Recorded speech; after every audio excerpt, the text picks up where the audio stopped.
and welcome to Access Sportsnet. Lakers brought to you by your Toyota dealers. We make it easy. Chris McGee, Danny Green, Big Game James Worthy. We got Mike Trudell out at the arena. The Lakers with a huge win in Houston, putting them at third in the West. They've now won 6 in a row, 9 out of 10. In the last 8 days, they beat the Knicks, the T-Wolves, the Nuggets, and now the Rockets. A late 15-2 run to win it. But I got to start with the defense, Big Game James. They held Kevin Durant scoreless until the final 30 seconds of the second half. He only had 2 points in the second half. They forced 24 Rocket turnovers with that trap that the Houston Rockets could not solve. 92 total points for Houston. Yeah. That is a gutsy, I don't care if it's ugly, it is a big win. Lakers had 14 steals, too, so they were active tonight. You know, I think the defensive strategy worked to kind of get the ball out of Durant's hand and force it into someone else's hands down the stretch in the fourth quarter. I think that was the key. And then they were able to rebound the basketball. For a while, Houston was getting just about second opportunities every shot they had. In the third quarter, it was just demoralizing. But I think once they solved that and put pressure on other players to perform, I think that was the key.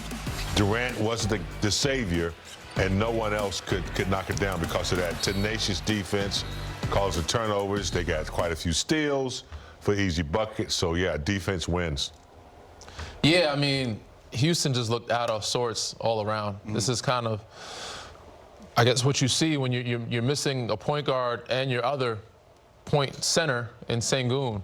But on both sides, it was ugly. Offensively, there was a lot of missed shots, and not a lot of some good ball movement, some good looks. Just couldn't find the rim. There was a lid on both sides. Turnovers on Houston's side. You know, Lakers did a great job of trapping. Sometimes a little too passive in their traps, but they forced KD to make some decisions. He turned it over a couple times, and they just stuck with it. This was a game of wills. Who was going to do the dirty work? And it ended up being the Lakers and DeAndre Ayton. You know, getting some offensive rebounds, getting in the paint. Because, you know, when the game gets ugly like that, a lot of teams like to settle and shoot a bunch of threes. You know, the Lakers didn't do that. So they ran the floor. They got some inside paint points with Ayton, and then Smart hit a knockdown three for them. But, yeah, this was a gutsy win. They just showed more maturity than Houston. Houston looks like they have a long way to go. Since a team that has been knocked for a lot of the year because of their defense, defensive personnel, the big three playing at the same time, since the All-Star break, they have been able to adjust in game. They've shown different looks. JJ and the staff have been magnificent, and the guys have executed. And, James, they were 1 for 15 at one point, the Lakers, in the fourth quarter. I think they had 4 points 8 minutes into that fourth, but were still tied or with a 1-point lead. They were 0 for 9 until Marcus Smart once again comes up clutch and hits that big three. But a late 15-2 run to separate was great. Yeah, after, what, a 7-minute drought? No field goals. No field goals. And we were watching the game. I was like, my goodness, they can't hit the ocean. But their defense held up. They were able to stop the Rockets from hitting enough to keep it close. And then Luka came back in the game. You know, as you mentioned, Ayton started getting some little donuts inside. And then they prevailed. Luka hit a big shot. And then Marcus, we talked about Marcus. You know, he might not be hitting a big percentage, but he's not afraid to take the shot. So, you know, they prevailed, and the defense is getting better each game that they go out. Started with New York, and it's gotten better each game. If they continue this way, that'll hold them up when they're not shooting the ball as well. I know Luka played 40 minutes, but it looked like, or it seemed like he was out the game for a long time. But when he finally came back in, he got the one little post bucket that kind of got things going and, you know, kept them settled. But, yeah, you got to give a lot of credit to those other guys. You know, Jake LaRavia was great on the board tonight. Getting steals and doing little things. Marcus Smart, same. You know, second, you know, blue-collar plays, secondary actions. DeAndre Ayton down the stretch.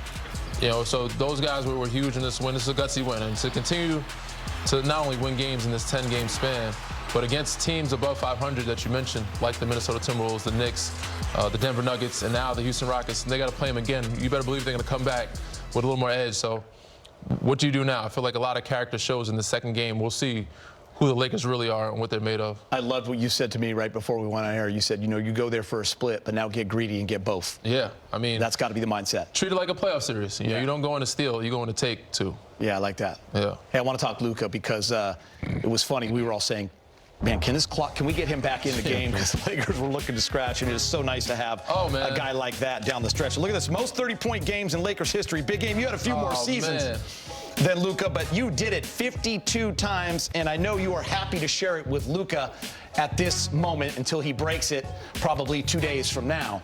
But Luka, 52 and climbing. Lakers history. James, he was there for, I don't know what, 20-something games last year. Yeah. And then just season this and a season. half. Yeah. And he's already got 52. That's pretty amazing, right? Still great to see your name on there. I'm shocked. I didn't know I was on there. I'm like, whoa. I made the list. Nah, man, but Luka, man, he can get that in his sleep. If you guys could have Come seen on. James looking at that list, like, really? I'm on that list. I had no idea. Don't get too many 30-point games with Magic and Kareem. But, yeah, Luka, man, he can get 30 whenever he wants in the first quarter if he wants to. But I just like the way he's enhancing the whole team, though, Dieter, as he's, scoring big numbers. Danny, he's just hard to stop, man. Yeah, that first quarter looked like he was definitely going for 40. First half, he had 23 at the half. So it kind of slowed down because he didn't play as much in that fourth. But he's been doing this all season long. And probably would have more assists if they would have made more shots. But, he did the little things they needed to get done. And down the stretch, made big plays, especially with, getting closer to the basket and getting an easy one first. So, yeah, Luka does what he's supposed to do. Again, we just got to see what the other guys can step up and do. Hopefully have bounce-back games next game around and step up. So I just want to clarify something. Luka's got – that's as a Laker? That's as a Laker.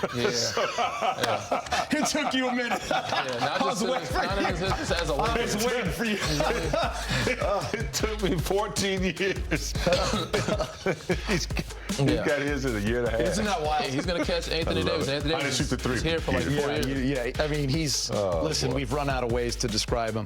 The adjectives, I mean, he's savant, the brilliance. We talked about it at halftime, too. I mean, just the way he opens that game with 16, he's got 23 at the half. And just listen, when you need a bucket at the end of the game, we saw it in Denver, and we saw it right here when they needed that one, and he's in the corner. He gets in there into the little jump hook. I mean, it's who he is. It's who he is.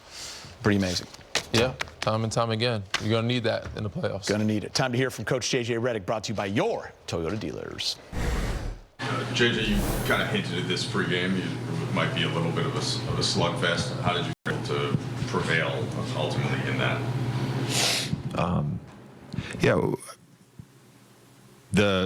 They're a really good basketball team, and they make you either play hard and match their physicality and how they muck the game up, or you can lay down. And we didn't lay down tonight. We had a deficit there in the third quarter. Our guys just kept playing. I thought defensively in the second half, with some of the adjustments we made at halftime, we just executed really, really well, particularly with, just trying to get the ball out of Durant's hands. Forced 9 turnovers in the fourth quarter doing that, and just a terrific defensive second half for us. There's not, when they're playing that 5-man lineup, minus Shepherd, there's and no big. It's hard to. They got 5 really good defenders out there. It's really hard to generate good offense. I thought we made the right play consistently. Didn't shoot it well. Had a stretch there where we had some wide open threes with some bad misses. But that's, it carry over from this morning, carry over from pregame. We got to have a playoff mentality this time of year, and I thought our guys did that, and they executed it really well. I think it was 15 second-half turnovers. You mentioned the adjustment. Was it blitzing more on Durant, and what's kind of the key to that and behind it to making sure that? No, we took off. We blitzed them a little bit in the first half. We took off the blitz at halftime. We just went to our 15, and we went to 1 through 5 red, and then we fired them. So they did a good job of rotating out of that, consistently. Whether we didn't really fire a lot last year, and we did it in Game 5 against Minnesota. We gave up a ton of offensive rebounds because of that. That's the worry when you play zone. That's the worry when you put 2 on the ball and you're in scramble mode. It's a little bit harder to rebound some of those misses. But we stuck with it. You guys have 2, generally speaking, like big time advantages night in, night out offensively. You have Luka and his shot making, but you also have LeBron in transition. On a night when They are too. well, not tonight. Yeah. Not from 3. But on the nights when you do the other stuff isn't going, just like that reliability in those 2 things, how do they carry you guys? Look, the very first thing that we did in training camp both years, and we put way more emphasis on it this year, but the very first thing we did in training camp was establish our running patterns, and talking about ending every possession with a contest, and then here's your running patterns. LeBron does such a good job of filling the middle of the floor. We emphasize running to the corners. We emphasize our throw aheads. We've been really good in transition. I know we're